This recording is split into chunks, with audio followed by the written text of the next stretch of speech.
I had to be really, really strong for myself. I had to be strong for my heart. I have to be strong for it so much. I had to hug myself so tight. Hello everybody, welcome back to my YouTube channel. Hey everyone, welcome back to my YouTube channel. Wow, so I really contemplated on like talking about this or saying, but either way, here we are. I was like, I should be pretending maybe like I'm like putting on makeup or something, but leo sikuweka. I just did this one.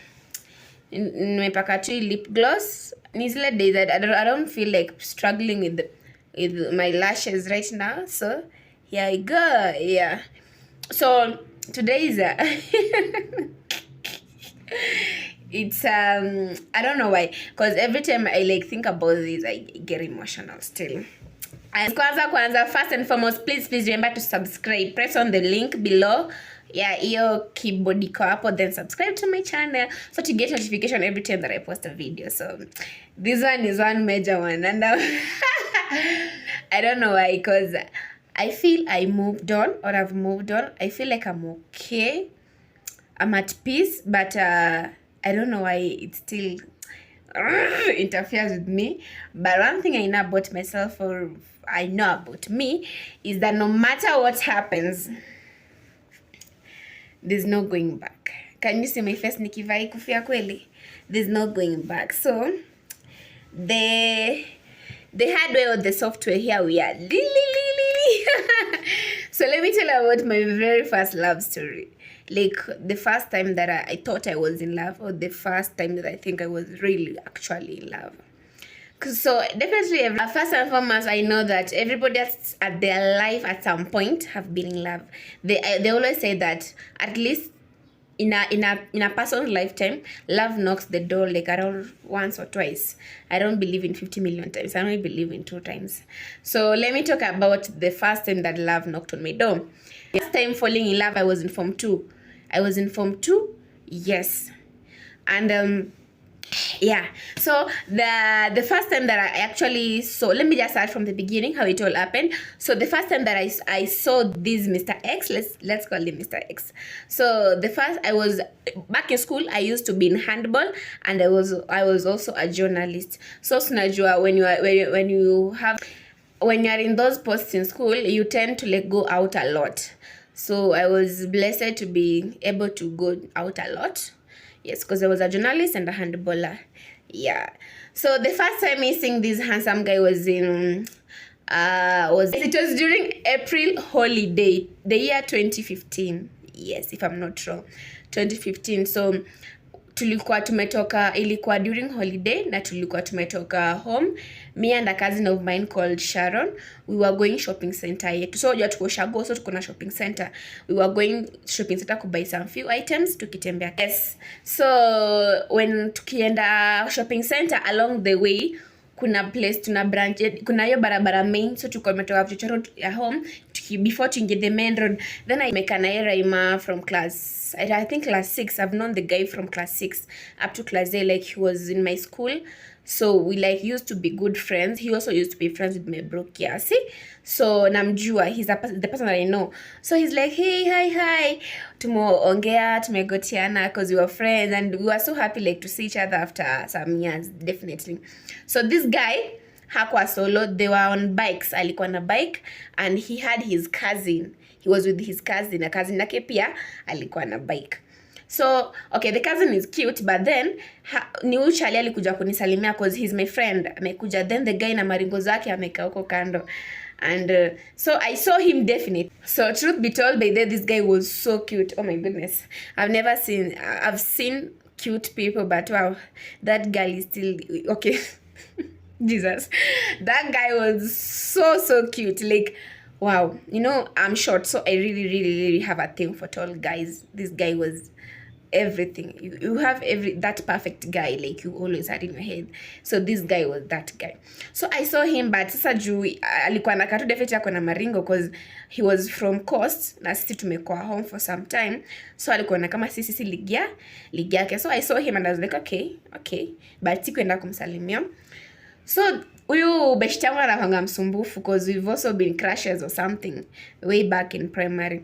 So akatufuata hadi shopping center. So because the cousin is from Coast na Jim Ta, he cannot walk on his own. He had no otherwise than to follow us. Tukaenda tukafika. So on our way coming back, so I'm still with this friend of mine with his cousin. So we are coming back na yeye, tutembea na yeye tukiongea, tukicheka catching up, and then the cousin is still behind him.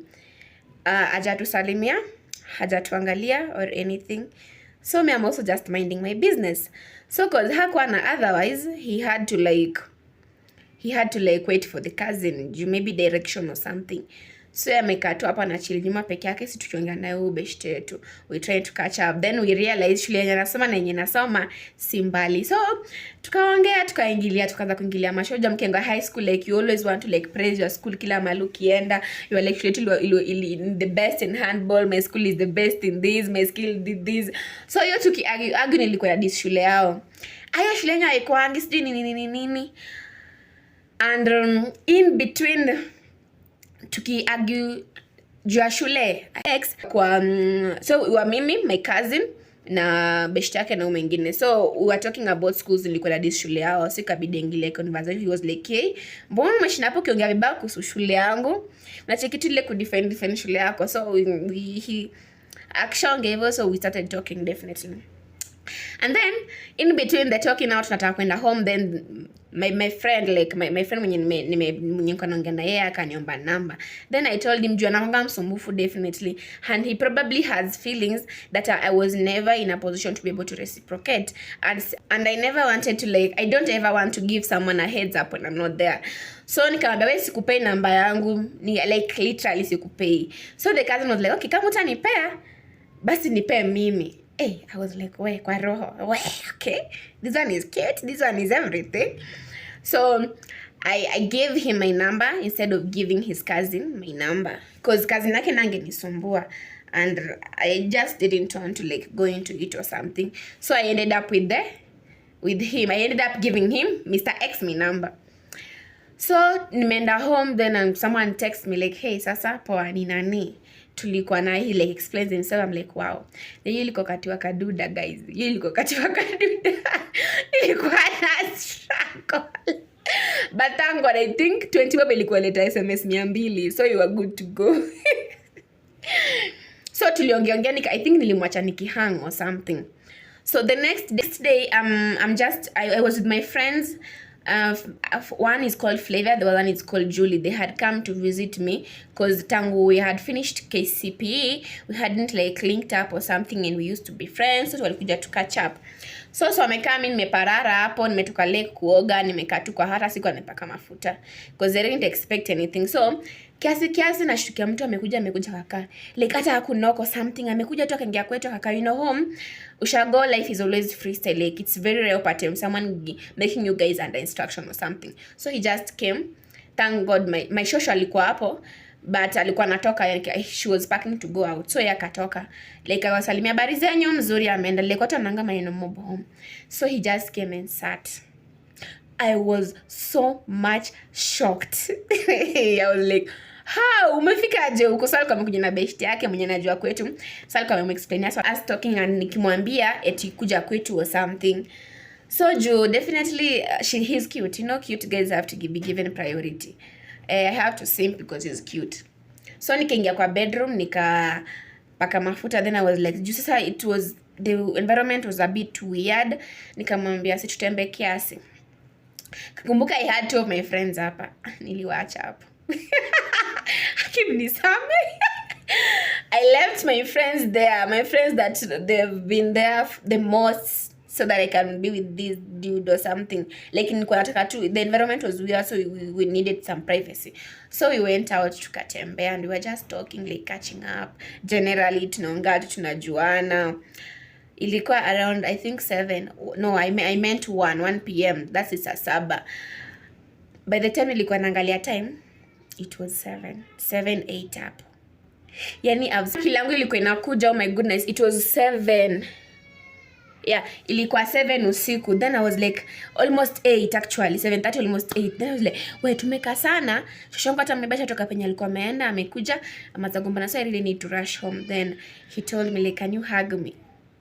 Okay. I was actually dating at that moment. I was dating someone. But the guy was so violent. Oh my goodness, so violent. Like, angejua tu msame nisalimia, that guy is dead. Angejua tu msame niangalia, that guy is dead. You can't even talk of hugging or even greeting someone. Any male person, you are dead. I don't know, that is how people behave back home. Like, they're so violent. So like, nilikuwa nampenda kimpango, but nilikuwa namogopa because slapping you was very easy. Him hitting the hell out of you was very easy. So I was just pretending to protect myself. At the end of it, we hadn't broke up with this guy, and it just happened that this other guy came in. So he told me, can you hug me? I was like, what do you mean hug na venye we ni mrefu? Okay, the other guy is also tall, but he was a bit taller than him.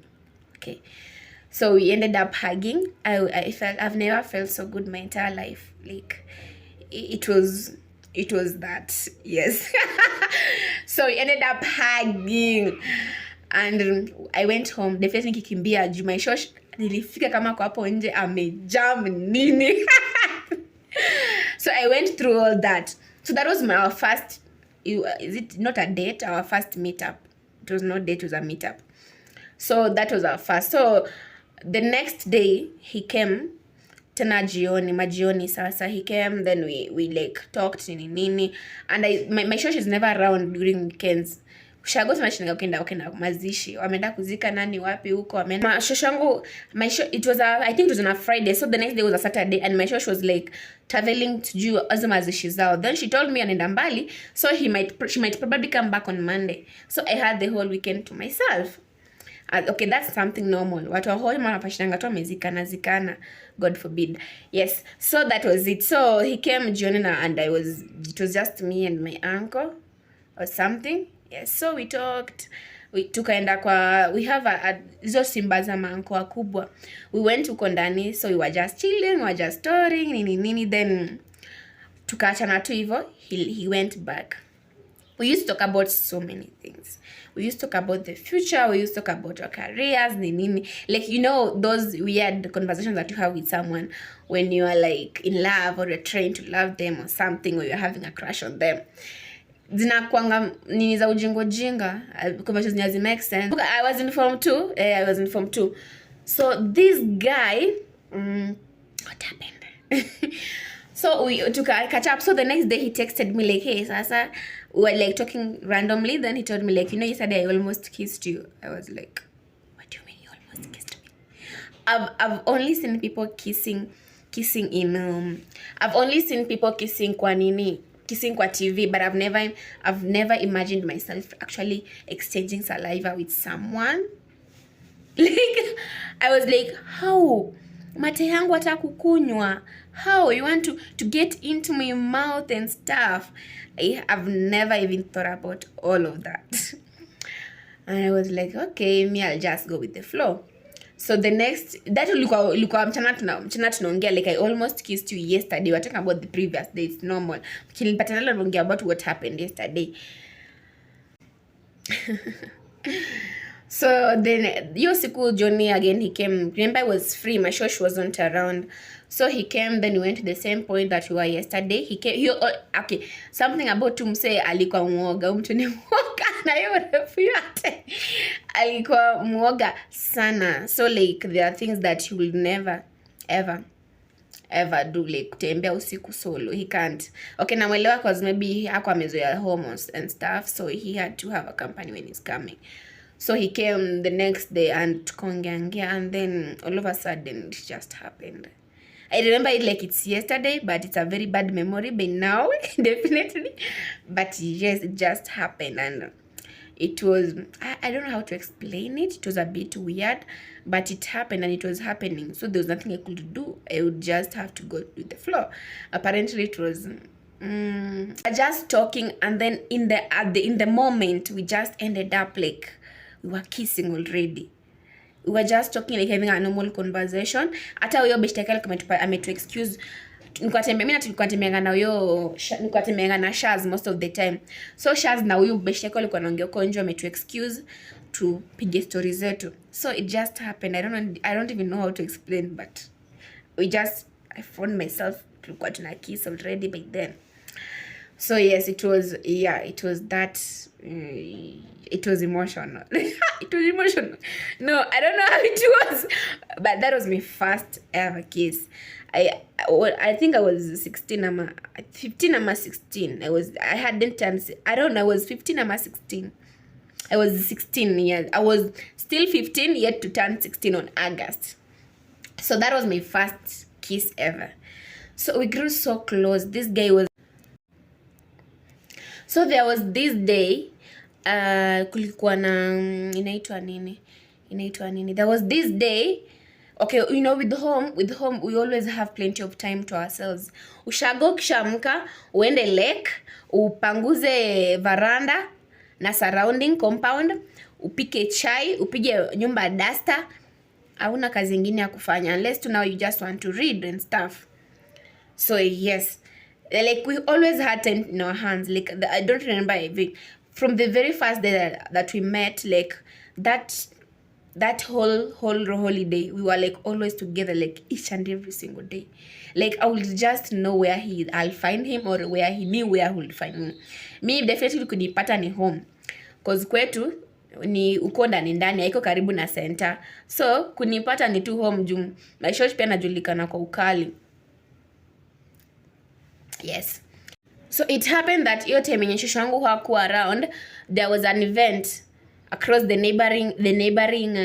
neighboring household ama village, no, household.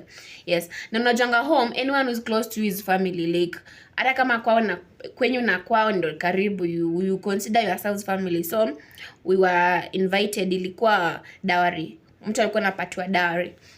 So we went mimi na Shaz juu kuna dunda lazima tudunde, hata kama ni matanga watu wamekufa si tunadunda, lazima tudunde, hata kama ni mtu amekufa si tunadunda.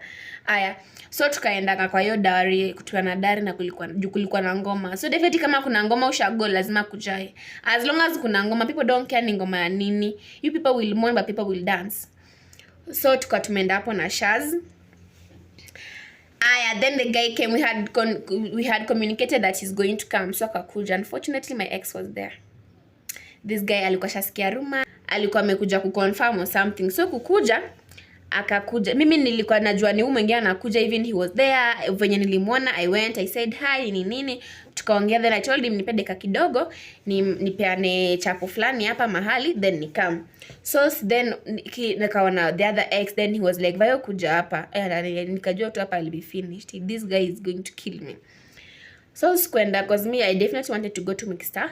X. So I think he like made a bet with his friends, like mimi never anipendanga, so this Mr. Y, she'll come here for me. So akaenda mali akatuma mtu akamwambia Vayo niko hapa kuja. I was like, nikuje niende wapi? Me, I was with me, I wanted Mr. X. So nika sit up with Mr. Y, no Mr. X. This is Mr. X now. So tukaenda na yeye in some place. Unajua kwetu ni karibu na lake. Hapo place tulikuwa pia ilikuwa karibu na lake. So tukaenda tu kutembea hizo manjia tu za kwenda huko side za lake. Lake ni kama tunawasindikiza juu. Huko ni hapo hiyo mama ilikuwa karibu na kwetu au ndo kwao ni mbali. So then we have a special stone somewhere iko karibu na lake. So we just ended up there and we spent the entire night there. Like by the time tuko nashtukia it was 6:30 in the morning. Na tulikuwa we spent the entire night kwa mawe, we were like just vibing. Oh my goodness, I was so stupid. I was even praying to God, like, God, please keep this man for me. God, do this, because oh my goodness, this guy, wow, he's every girl's dream. Jesus. I know you might be imagining anakaje. I wish I had a photo. So I think one of the reasons why I like is why I think I fell in love with him is the ability, his calmness. Like nimsemka hana story mingi. Unaweza kamjinga by the way ukimwongelesha, hana story yako tu, he'll always listen to you. and then hawa watu wa Poland wajinga na kuambia unaweza wahurumia for no reason. So it was like those days were just the very very best days. So tukakaa na yeye kwa hiyo mawe the whole night hadi asubuhi. Thank God my shosh wasn't there. So kumbe yeye ako huko na kumbe wazazi wake walikuwa wametravel ushago. So when he was the time he was going home akapata mamake na baba wamefika na sister yake mdogo. So cause akwa alikuwa anatesa siku anamjibu. I think I was on my period or something.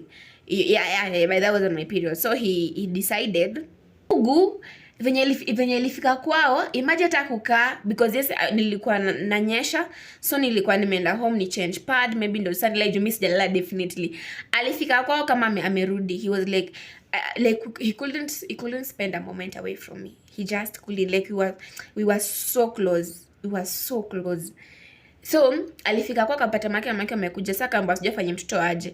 Yakabeba mtoto they came kwetu. Me I had just nimefika home and I was just trying to like change my pad, bath and change my pad, nilale kidogo ndo nitamka baadaye. Jushosha yuko si mimi ndo natawala. Nugu amefika, so he came again na sister yake.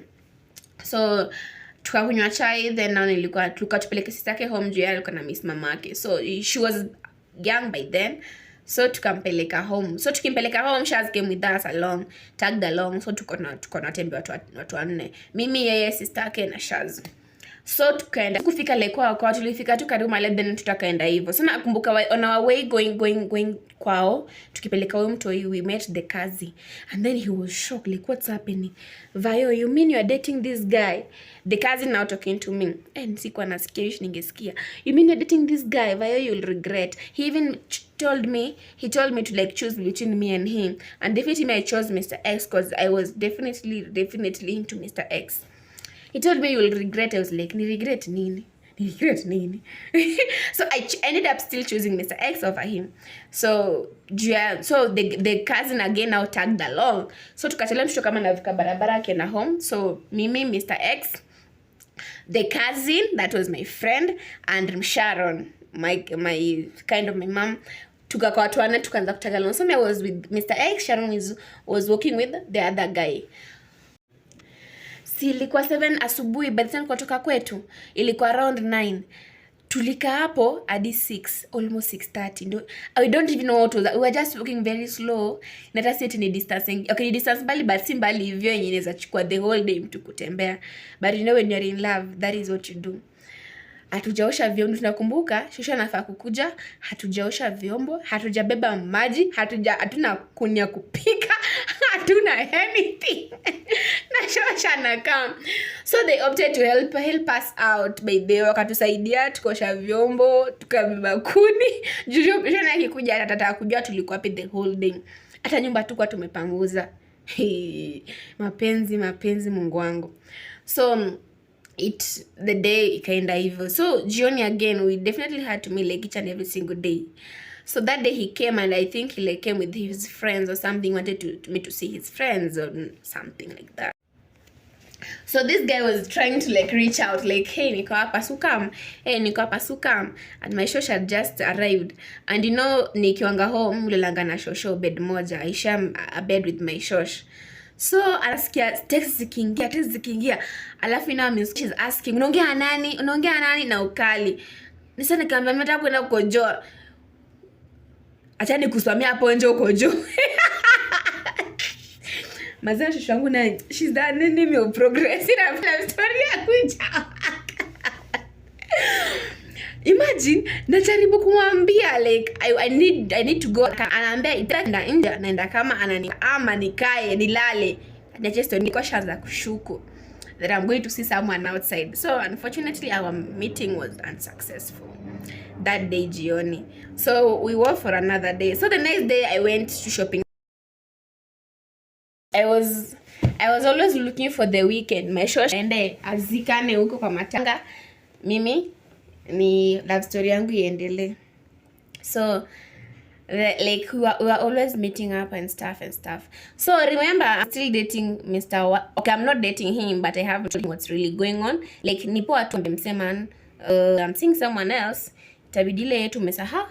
I hadn't like ended things formally with him. So in his mind he was like he's still dating me and stuff. So yes, and kumbuka he's a very violent person. So there was a weekend yenye, there was this weekend yenye shoshangu hakuwa, so I decided to go Dunda. So kwenda Dunda, I thought that he would be there, so that was my intention of me going there. I was going there hoping that I'd meet him. So yeah, I was hoping that the guy would be there. Unfortunately, he didn't come, and I don't know what was happening by the way. Kwani sikuwa na simu? Sikumbuki. But yes, so Mr. Y was here. The ex now, the former guy before this one was here. And then someone just came and told me like, we sasa ule mse ako hapa and I'm already scaring and he's making plans of like hitting you or something. Akaniambia, this is a very wise person. He's a good friend of mine that I know. We are friends now because after the incident and stuff, we are friends and we are grown up, so we talk. So he's my friend. Anytime we talk, we're like friends. Akaniambia, mwili haina spare parts. Can you just start running? Mwili yako haina spare part. Huyu mse nimesikia mpango anapiga amekutengeneza viboko za so when he told me this, by this definitely nili tense because I'm a human being at the end of it. So nili tense, and I was like, I've heard what he's done, I've seen what he's done to other people. So me imagining him doing it to me, I would die. I will definitely die. Because either way, it was again my fault. This was someone who probably loved me. And I was breaking his heart. Intentional or not intentional, nobody deserves that. I should have communicated with him.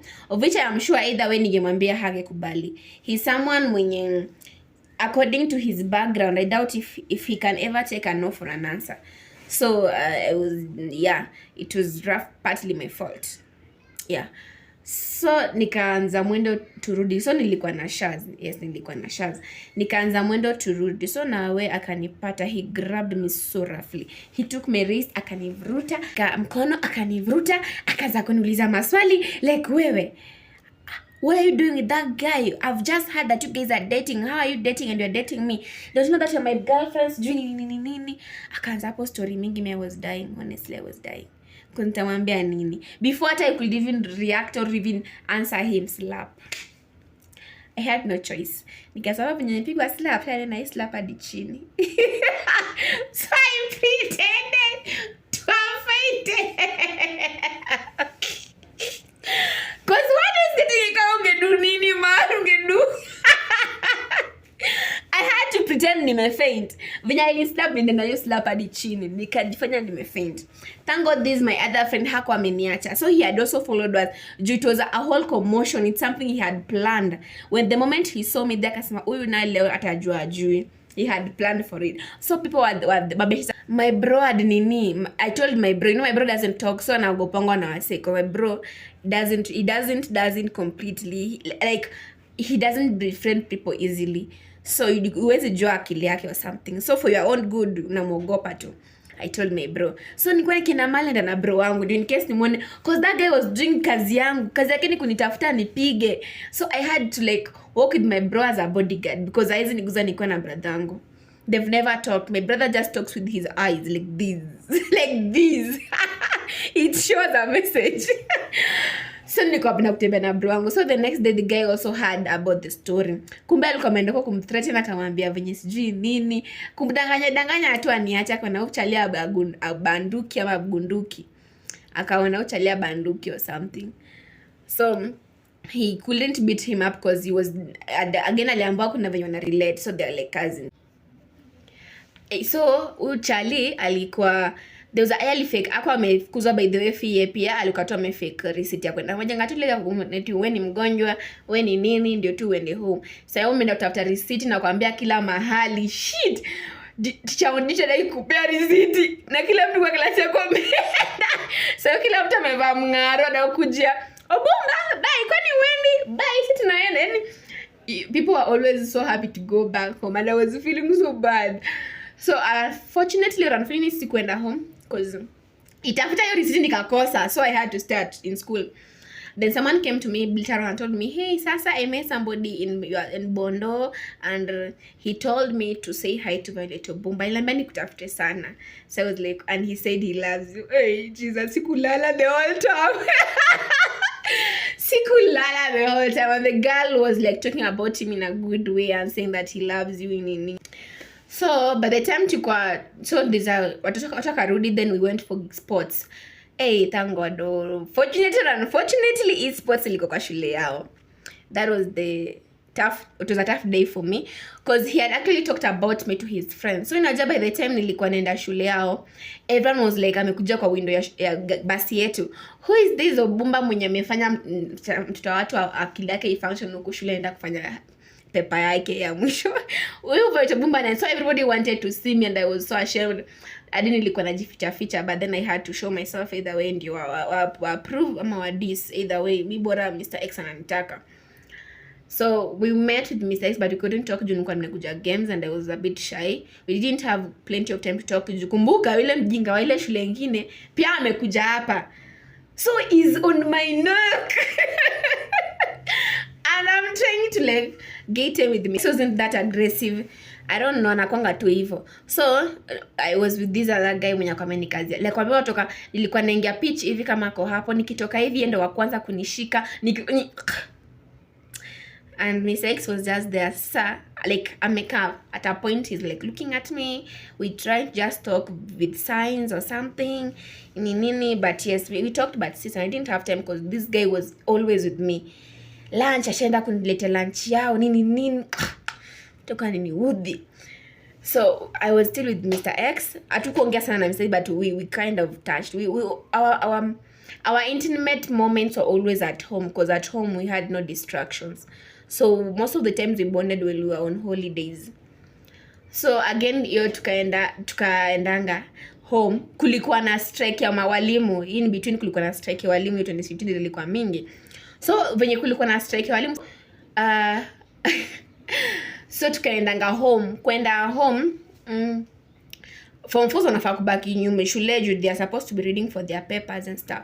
So nikaenda home day 1. Okay, I was always missing Mr. X. So I have to be home because Mr. X has to be in school. He's in form 4.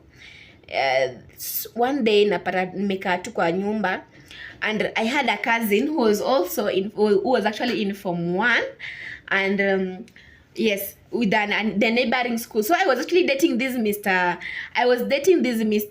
The other school, boys school, cause he was treating my cousin very, very well. So for his sake, I had to treat this other dude well, ndio asimjamie or something. So akwanga napatiwa pano ama nini shule alikuwa najibamba. So I had to play along.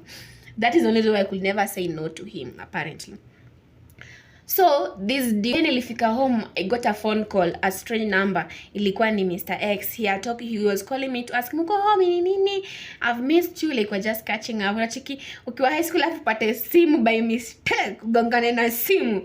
You think of calling people and stuff, like you just want to know how they're doing. It's always lonely in school at some time. So he called me tukaongea nini. We had done tukachat tukamalizana. Mimi ngoja tumalizana. So the next day I think I was ironing. This is now date. I was ironing clothes za shosho. Then my cousin tells me, Vayo. I'm like, nini. I have a surprise for you. I was like, surprise gani nacho jinga. Fuck. He came. The guy had faked kuumwa na tumbo for him to come back home. Yeah, alikuwa anajua tuko home, so he came home. Hey, it was so sweet. So when alikam home, I was in shock, but yes, he's already here. Ilishia hapa, by the way. Basi ilishia hapa. Tukaenda, tukatoka, nikachapa mangome, tukatoka mimi, cousin yangu, Mr. X. Mr. X had come with his friend. So we were 4 people. So tukatembea tukiongea, tukipiga ma story nini. So like I think by then I also had another dude mwenye alikuwa na shule nyingine. We were not dating, but we were like vibing. That dude had come to see me mchana. He brought some items hapo za ujinga na sikumbuki alikuwa ameleta nini, but he came to see me. And he was this dude mwenye anapenda kuringa. He has the vibe, so I was just vibing with him. tulikuwa tuko hapo primary school yetu, former primary school. So hapa unfortunately tume notice ni almost some 7 we have been on the same spot the whole time. Like tukirojipatanga tu ni usiku when tukiwa pamoja, like we were just doing nothing, we've not talked of anything. Almost 7. So like we used to have this thing of hugging each other for like 50 years. Mnashikana tu. It's a very sweet feeling. I don't want to go back there. It was a very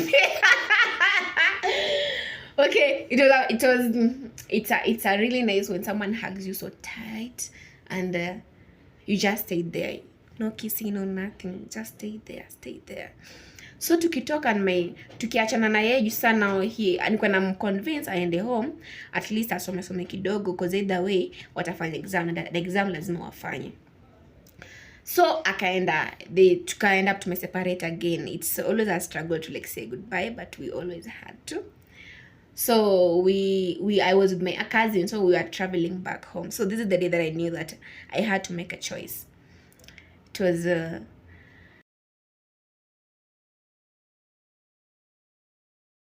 Mr. X alikuwa anaishi na kwao na kwetu si mbali, ni mbali but si mbali, ni mbali but si mbali.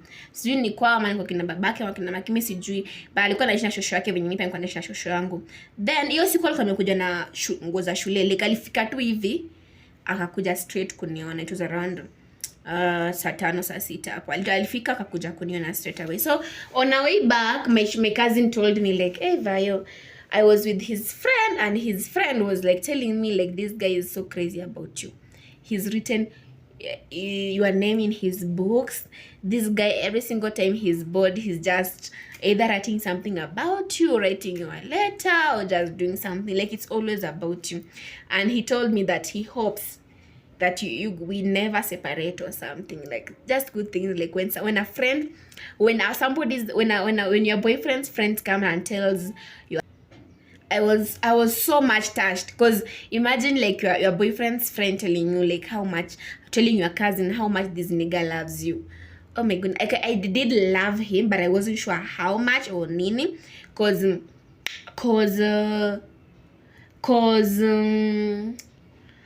he's handsome. So okay, mimi nakwanga na self esteem ingine jiko juu sana, so mimi handsomeness yake it was not a top up for me. So because I also believe in myself, like I'm cute, I can also find someone good. So I didn't like, I hadn't invested so much of me there. So my cousin told me, my cousin alikuwa anamvutia each and every single time, anambia mimi naye I am team X, mimi naye I am team X, mimi naye I am team X. Please don't break this nigga's heart. So he told me, because you have that nigga, you have that other nigga, and the other nigga, you'll have to choose one. He's voting for Mr. X. He's team Mr. X. So I really thought deeply about it, and I felt that thing touching, and I was like, wow, he's definitely the one that I actually love. So I had to let go of any other person just for him. But I was stressed up because this guy was finishing school in like a few months. They were doing KCSE, and I was going to be left alone. We talked about it, and we like made each other promises, no matter what happens, I'll look for you, nini. The bad or the good thing that I had his number, and this is the only number that I've ever crammed like so much kuliko hata yangu. So I had crammed his number all along. So every time like I would be in school, I would always reach out to him, nimsalimie nini. Yes, so we would always have a good communication back then, because we had, I think the way to like fall in love with someone is spending quality time with that person. That is the only way to like get to really know somebody and get to really fall in love with them, is by spending quality time with them. So I used to spend really quality good time with him. So sasa ilikuwa then did his KCSE and he went back to Mombasa, and I think that was where our love ended or something. But mimi ni nani? Who is me? Yeah, because you know, when you spend more time with someone, you people grow so much together that it doesn't really matter the distance. You can be in love with someone who is in South Africa, you be in love with someone who is in Netherlands, and still love them till I don't know. So yes, I like loved I tried reaching out to him sometime, but ilifika point nilikuwa naogopa. So I have a best friend. My best friend is a male person, and we've grown a bit distance, but he's still the very best friend I've never had. He's called Napoleon. So alikuwa kujanga kunichongoa, ananiambia eti kwa jifanya hapa uko in love nini, asi umeshanga amekuacha hapa hivi, yako huko na mademu anajiweza, wewe saizo uko hapa bado uko shuleni nini. I used to feel so bad. I remember my cousin alisomanga na yeye, alikuwa nyuma yake, alikuwa anamjua. So ningeenda kwa cousin yangu, alikuwa na smartphone, nachukua naingia WhatsApp na mtext nini, but something just happened that every time I would talk to him my heart would race so much. Someone that mwenye singewahi fikiria mara mbili before talking to him or something. All of a sudden nikija, before I could even, so at time my friend would tell me, if then you think you people are still dating, hebu call him. Akini challenge ni mcall. Oh my goodness. My heart, moyo wangu naenda. I feel so, I don't know, my heart races so fast. His voice alone was enough to make my entire bad day good. I'm still in school, and ametoka, I'm still in form 3. Yeah, I'm still in form 3. Yeah, shamaliza, so anafaa kwenda kampo. Nakumbuka there was a day I went through my cousin's phone on Facebook. I knew vile anajiita kila mahali, so nilikuwa na track down si mchezo every holiday. So kwenda kwa my cousin's phone, nikapata amepost picha, walikuwa one of the festivals in Mombasa, na kuna dema amemkiss mashavu. Dema ameweza, ako na flat tummy, ni light skin, yani ni kitu. Well, I've never been so heartbroken, but since now I was heartbroken, nikam call. That is the stupidest thing I did in school, I think. Nilimtusi. I just called him, and with that rage nikamtusi, nikamuliza maswali, kata kunijibu, nikamtusi, because my heart didn't care, because probably he had fallen out of love already, but he didn't know. So the bad or the good thing about him is that he will never show you like sikutaki or something. Is that being a good person or a bad person, or the worst person on earth? Yeah. So he'd like try and calm me down, say sorry, it's nothing, it's just a pic, but the pic is a lot. You've never even taken such a pic. Zetu tatukuwa na kamera poa, but anyway, so chaniacha ibu dogo. So when he went to campus, he went to KU, and kuna holiday when I was still in form 3, I came to Nairobi. So we linked up and he came, manze alikuwa ananiongelesha, tunasikia kama Natalia. So saying this story and thinking about it, I think this guy had already fallen out of love like kitambo sana. Yeah, I think, because if you talk to him one-on-one, he's like, you think he's telling you kweli, like, you're the best thing that has ever happened to me, and I'm like, oh. So yes. He came, tukapatana, and alikuwa amevaa necklace fulani hapo. Mimi na sikuwa najua necklace na mlongo pale chwani, Mungu wangu. Atako sasa hiyo ndio nikimeandikwa sijui I love you or sijui handsome sijui nini. Then he told me like, this necklace it was given to me by this girl. That girl I know her. That girl was my my schoolmate. Yes. So akilangu haikuwa ina race sana hiyo time. Simi I was in love, akilangu I function. Alikuwa na boast kimpango, but mimi sikumsikiza. Then he assured me like, you know what, I was like, you're my first love, and I was like, you're also my first love. So I convinced myself like, being a first love, you'll always have the top priority. So yes, things happened, and nakumbuka kuna time he was involved in an accident. So when he was involved in an accident, he decided to come home. Alikuwa sijui amefanya nini, so meno zake zote zilikuwa zimeanguka. So when he came home, the first thing he did was to come kwetu. Alikuja kwetu. So me sikuwa na expect anaweza kuja or something. I was really trying to get over him and probably move on very fast. And I came, akakuja kwetu. ilikuwa asubuhi around 8 hiyo asubuhi yote, then nikasikia tu no kwenda kufungua mlango. Fuck, it was him. He couldn't talk properly. He came. That was such a surprise for me. I was like, wow, you really do remember that I exist, because we hadn't communicated for a while, and then he just showed up. I was taken aback, like, wow, so you still remember that I actually exist. And fuckingly, Jesus, all that love came back. Yeah, everything that I felt came back like brand new. Like, this was another new love chapter for me, because I was trying to get over him, but here he is. Actually was like, yeah, niachane now by that rate.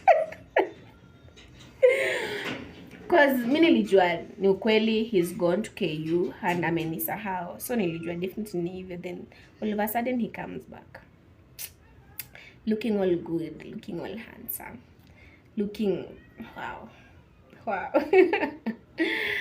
and what. So niko hapa na yeye na kumbe hata DP yake ni yeye, ni picha yake na dem fulani hapo, the girl mwenye wa shule yetu.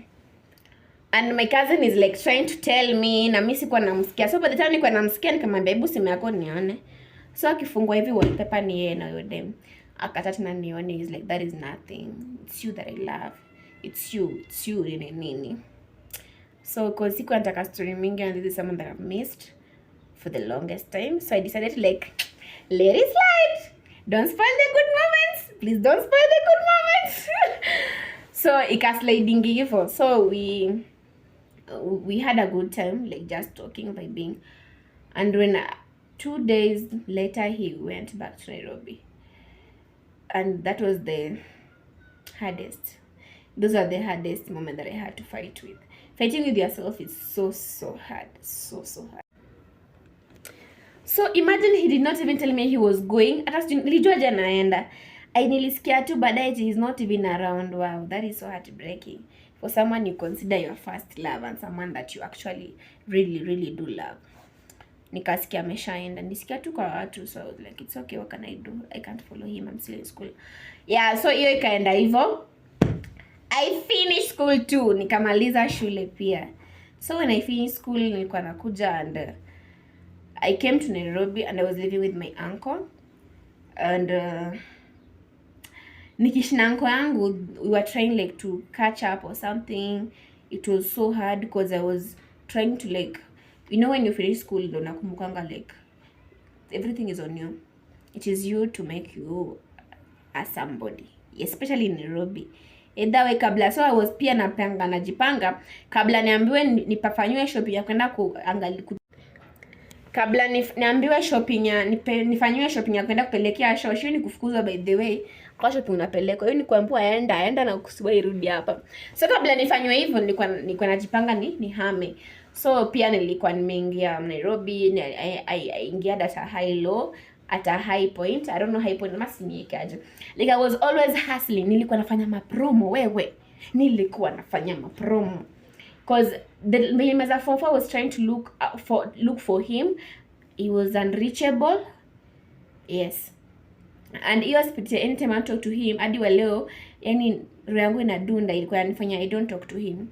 So pia nilikuwa najikompare na madem na posting Facebook, and Facebook unapata walikuwa beach na madem fulani hapo, madem mwenye na familia kwako wamepost. So I just used to like kujiheshimu nani kitu najuanga.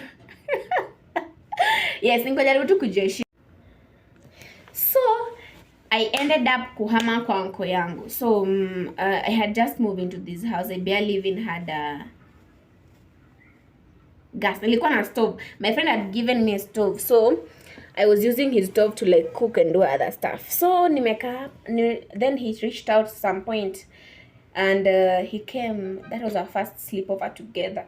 He came. My house was so empty, so we cashed up. I'm telling you, this guy is so convincing. If he comes and just says I'm sorry, nakwambia namsamea hadi za 2019. He said he's sorry, guys, he's sorry, and he was sorry as usual. Nikamsamea. So every time we would meet na huyo mse, something we could even go 2 weeks without talking. Na wewe msemekuwa naye jana, like mbona aenda kunyamazie? Mbona aenda kunyamazie? Ushai struggle kwa mapenzi wewe? Ushai struggle kwa mapenzi? We were struggling. We were literally struggling. Nakwambia yani hakuna pila hata ni kama hata ilishabomuka kitambo. We were really struggling to like talk to each other cause tuko hapa, kila mtu ako na simu, kila mtu ako WhatsApp. Tunaviewia tu status na tunaona hata text wa kwanza. Nata ata text mwingine, ata call mwingine. That was always the struggle. Then when I talk to him about this, ananiambia eti wewe ungeni call, wewe ungeni text, so you be the first one to break the silence. Kwani uta break kila siku? Mimi hivyo sikufunzwa. Mimi pia nilikuwa tu na ego yangu, amleka hapana, because either way I had other people who wanted me, so why should I struggle with this one? Yeah, so yeah, na kwanza I think my ego also contributed a lot. I didn't know how to fight for it, and probably yes, but I still thank God like for how I am. How can I start struggling for people outside there? Because and reasons why we were struggling is that I didn't want to let go back then, because I was trying to prove a point. I was trying to prove that your first love can be your husband. I was trying to prove that he has to be the one, because my friends when you were ananijua back in school knew how crazy I was about him. All of my classmates hata hawange imagine us ever breaking up. So angeniuliza bado kuna huyo mtu wako? I was like, yeah, kama yeye. And that's sijaongea naye for a month. You in dating gani? Yes. So I was really trying to prove a point. I wanted people to be wrong. They wanted to be right. Because my friends would tell me like, that guy is cheating on you. That guy has a girlfriend. It's not you, definitely. But who is me? I was trying to fight that bad spirit. So maji alikuwa shazama, yamemwagika, ayange zoyoleka. Na nimesema Kiswahili poa? I don't know. Yes, but I was still trying to like make the ship go. So here comes before COVID. We met. Most of the time we used to meet at my place. We met and I don't know what was happening, because this is okay. When we were still dating back then in school, my phone was hakukuwa na password, yes, but he was never strict about his phone. I was never strict about my phone. Mimi ningempea. Even then, hata saa hizo before COVID or nini, I still didn't have a problem with my phone. Like, it's just my phone, you're my partner. You have the right to see you see anything in my phone. So nikiomba simu yake nakata. So hii siku we were just laying down the bed, then kamwambia simu yako. I was not being harsh because pia nimesikia mambo za watu and I really want to confirm if they are right or wrong. Kama nipe simu yako. Hey, Jesus. Kuchukua simu yake. Mimi nimeseviwa Violet. And then some other girl has been saved, babe. Wow. Have you ever felt like your whole world is crumbling down? Like someone is piercing your heart, like literally. Have you ever felt like it's the end of you? Have you ever felt that you can, I don't know, you can't keep going. You'd even wish to take poison at that point, but it's never necessary. And apparently he will always tell, I will always tell, at time I will tell him, you know what, I don't care if you don't love me. I love you so much and I can share my love with you. My love will keep us going. After kusikia motivation online, wapi. It's never like that. You both have to participate in that love. My world was, from that day, my world was never the same. But yes, it is something I had contemplated on leaving him, because it was really affecting my... Because I had contemplated on leaving him, so it wasn't much of a deal, but still, wow. Until you find that thing that you're always looking for, you'll feel... That feeling is the worst! That feeling is the worst. I'd never, ever allow someone to take me back there. Because I don't know if I'll be able to come out again. Wow. So at that December, before even that happened, nakumbuka I was supposed to go home, nikakata kwenda home, ndio nikae na yeye to spend na December. So alikuja on the eve, that was Christmas Eve, tukakaa na yeye. Then early in the morning, around 6, ashamka nataka kwenda. I died. And I was like, I had plans for us. I wanted us to spend quality time together. Finally, he was like, I'm not in, nami siko, mi nenda kwa uncle yangu. And then he like left me on my own on a Christmas. That was the worst. Thank God.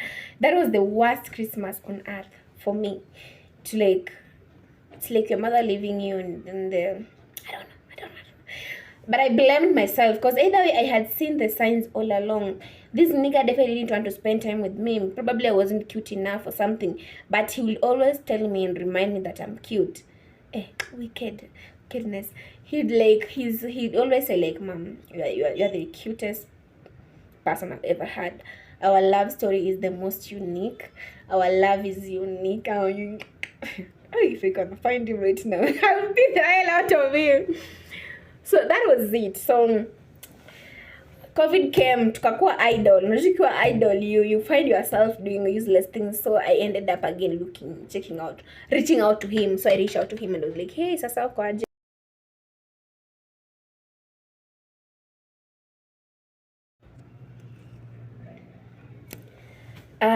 He knew what to tell me to be okay. He knew what to tell me at what moment. So that was what kept us going for the longest. So during COVID tukatengeneza mambo. Because he was okay, we were always good anytime he was away from Nairobi. Yes. We were always good anytime he was away from Nairobi. But once he's in Nairobi, he's not mine. He was always mine when he's away. He was always mine when I couldn't reach him. So during COVID tuliongea. Then I ended up forgiving him for the babe thing. And he promised me that he niwe dem alijiserve. Foolish me. And amesha exchange. She's no longer a babe again. So I was cool with it because this is someone I love and it's COVID and everybody's idling. Everybody wants a partner. So I was there with my man. Back again. So he knew, so COVID came, reconcile, we were the best couple. Like on text, we were the best. We were always only best when we are talking on text, but vibing one-on-one is a no. So after COVID, he was like, I'm coming to that's Kevin nambiananga 30 days. Eti Akibaby nakupenda, Akibaby nikikuja tu hivi. The first person that I want to see. You're the first person that I want to talk to. The first person I want to hug. Alafu Mutai Kagwe alikuwa in charge of health your time 30 more days. Umepanga Mutai Kagwe 60 more days. Hey! Manze mapenzi la didimia. Umepanga 30 more. So yes, tukasikizana. Until Mutai Kagwe finally decided for Kenyans to breathe, and we breathed, and he came to Nairobi. So after he came, imagine when he was coming, he did not tell me. I knew that he's in Nairobi for like after 1 week, which was after me reaching out to him. So then he told me like, I'm telling him, he's like, no, I won't be there. And this is someone who said that they are the first that I want to see. Inauma lakini inabidi uzoe. So he then, your conscience will never lie to you. So he came. When he came, now this is after COVID. We had sex, I think, and then my heart wasn't just right. So I told him, I'm really not okay. Can I see your phone? Then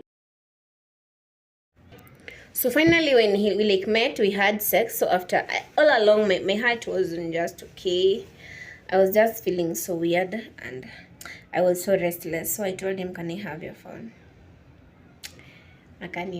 We struggled, but I ended up having his phone, and it was actually on WhatsApp. So kufungua WhatsApp nikapata me textiwa kuja na still work na sabuni omo. Wow. Na hiyo namba imesaviwa babe. So when I asked him, he was like, ajui aseme nini. So by mistake I called the girl on WhatsApp. So because ilikuwa dialed by mistake, the girl was so worried. So she started calling back on WhatsApp. The guy is scattering the call, he's cancelling. So he decided to go the normal way. I can text normally. akujibu. The girl akaanza kucall. The girl called until akashika. So akamuuliza, kwani uko wapi? So like when the guy aliuliza uko wapi, akasema niko Roysambu. Kwa hiyo uko Roysambu na nani? Akaacha kuongea, akaanza kuniangalia. Nikamwambia mwalimu uko na nani? Akakataa. So the girl is insisting, uko na nani? Uko na nani hapo? Uko wapi? Uko na nani? So I told him, sema uko na best yako. Akasema niko na best yangu. He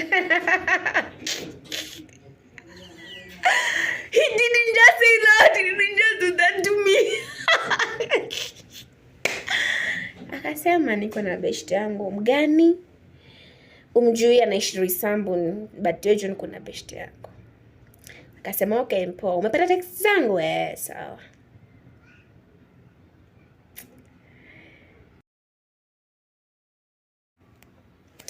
I had to be really, really strong for myself. I had to be strong for my heart. I have to be strong for it so much. I had to hug myself so tight. It took me weeks to get over it. It took me months to get over him. Because my heart was so much invested there. It has never been that invested ever again. I couldn't really move on that fast. Nikikaa nikumbuke that's what actually happened, nalia.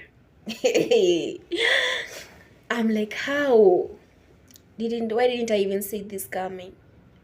So that is my love story, and that was the last that I ever saw him. That was the last that I ever saw him, by the way. We've only talked a few times, maybe just sasa on my birthday, but ilisha pia hiyo. So guys, thank you so much for hearing my first love story. I'm hoping to have a second one, a really nice one. This one has to be a forever love. This one has to be a forever love. This second love has to be a forever love. This one has to be a forever one. You'll kota me somewhere kama nimechizi. That's why I don't get myself involved with people and then I include my heart in it. Can never be me. That shit hurts. That shit can finish you completely. Unaweza kuwa unatembea unasikia una nguvu kwa miguu. Something is pricking your heart so hard, and you don't know how to explain it. You feel like you are dying inside. That is the worst thing ever. Thank you. Please remember to share, like, and subscribe. Thank you so very much for staying tuned with me. How was it? You barely even know how to stop the pain. You don't even know how to talk to your heart. You feel so sorry for it, but what can you do? What can you do? You have to give it time to heal. It's something that, okay. It's made me so particular about people and stuff. Now go like whatever happened, that thing finished me. He didn't finish me, but I learned so many lessons. I remember when he used to tell me don't ever die for someone. Nobody is worth your life. Nobody is worth you. And so yes, I would never die for someone. But that incident was the worst. Nobody should ever go through that. Nobody deserves that pain. Nobody. Thank you for watching. Thank you very much. Let's interact on the comment section. Remember to like, subscribe, and comment. Thank you.